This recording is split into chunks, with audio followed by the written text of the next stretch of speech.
Olá, aqui é o Túlio Faria do DevPleno e seja muito bem-vindo a mais uma dica. Na dica de hoje eu quero mostrar uma coisa que acontece muito em competições de programação, tá? Até aconteceu comigo durante a competição ali da Crossover, tá? O tournament da Crossover, e depois eu vou contar mais em outro vídeo aqui do canal como que foi lá e etc. Mas eu queria mostrar para vocês uma dica que é bastante interessante sobre como os algoritmos ou os códigos, vamos dizer assim, de competição de programação geralmente são testados. Isso vale para qualquer tecnologia, tá? Então vale basicamente para qualquer linguagem. Se você for fazer em Java, mesma coisa. Se você for fazer em, sei lá, qualquer outra linguagem, é a mesma coisa. C é a mesma coisa e por aí vai. Bom, toda vez que um programa tem esse comportamento aqui, ó, então node, input read, então que você digita os valores, né, e vai dando um enter, tal, que é muito comum em maratona de programação. A gente tem uma alternativa que é utilizar um arquivo como entrada, tá? E por que isso é legal? Essa entrada aqui é uma entrada em JavaScript. Então percebam o seguinte, o que eles fizeram, né? Então o código só ia ser rodado aqui. Então, numa das competições que eu participei, foi dado um template e a entrada em JavaScript era feita dessa forma. Qual que é o problema? Quando a gente está aqui digitando, né? Esse string, porque o stdin no JavaScript, ele é um string, tá? A gente teve uma série de vídeos sobre string, depois se você quiser dar uma olhada lá, vai ficar mais claro também. Porém, então o que acontece? Ele lê do stdin, que é um string de entrada, tá? Ou um input string. Qual que é o detalhe? A gente vai apertando Enter, ele fica no data, né? Então ele não sai desse evento data aqui, e ele nunca vai chegar no end, porque ele fica conectado direto, tá? Então vocês vão perceber que a gente está digitando aqui, ele nunca lê ou mostra todas as linhas. E aí qual que é o problema? Nessa competição gastei bastante tempo para prestar atenção nisso, né? Porque eu estava testando e estava achando que o meu código não estava funcionando, né? Porque você tinha que usar o template, que o template utilizava uma regra mais ou menos assim. E aí, vamos dizer assim, eu tive uma ideia, eu já tinha gastado bastante tempo, né? Então, mas eu tive uma ideia de entender por que o end não estava funcionando, né? No fim das contas porque o input aqui, né, o standard input, ele nunca chegava ao fim, né? Então assim, ele nunca ia para o fim. Então, como que a gente faz para forçar esse cara a chegar no fim? A gente poderia fazer o seguinte, vou criar um arquivo novo aqui, chamado input.txt, aliás, eu escrevi input errado aqui, no lugar errado, e qual que vai ser a ideia aqui? A gente vai colocar os valores separados por enter aqui, aliás.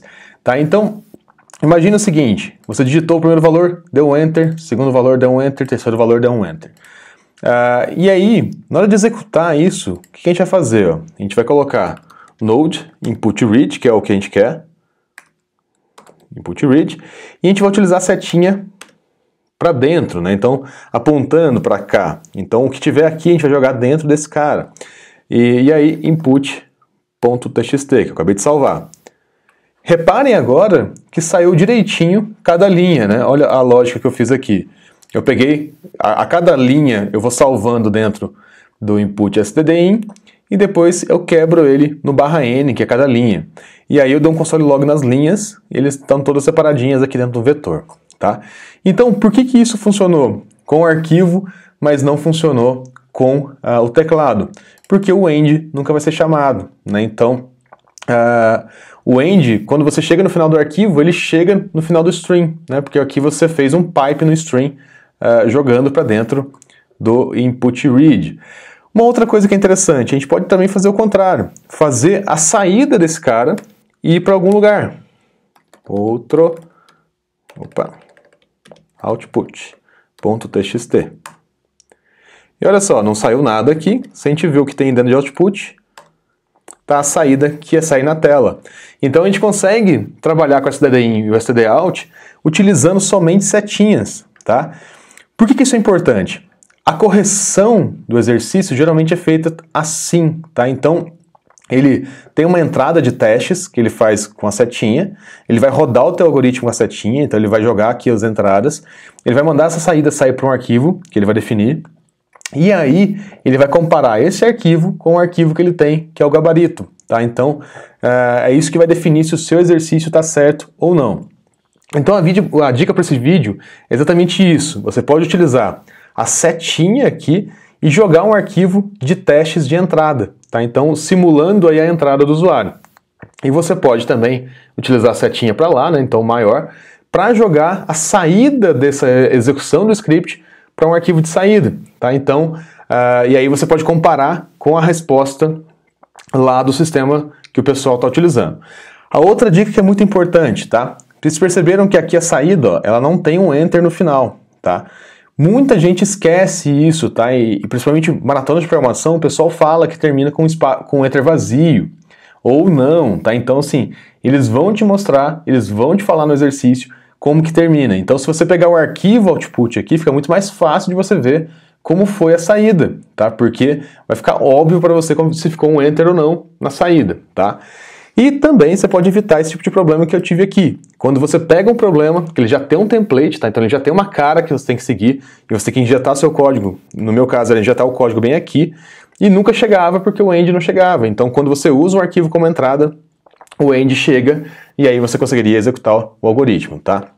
Bom, pessoal, essa dica, ela já me aliviou, digamos assim, de várias vezes ter errado alguma coisa em maratona de programação, tá? Por quê?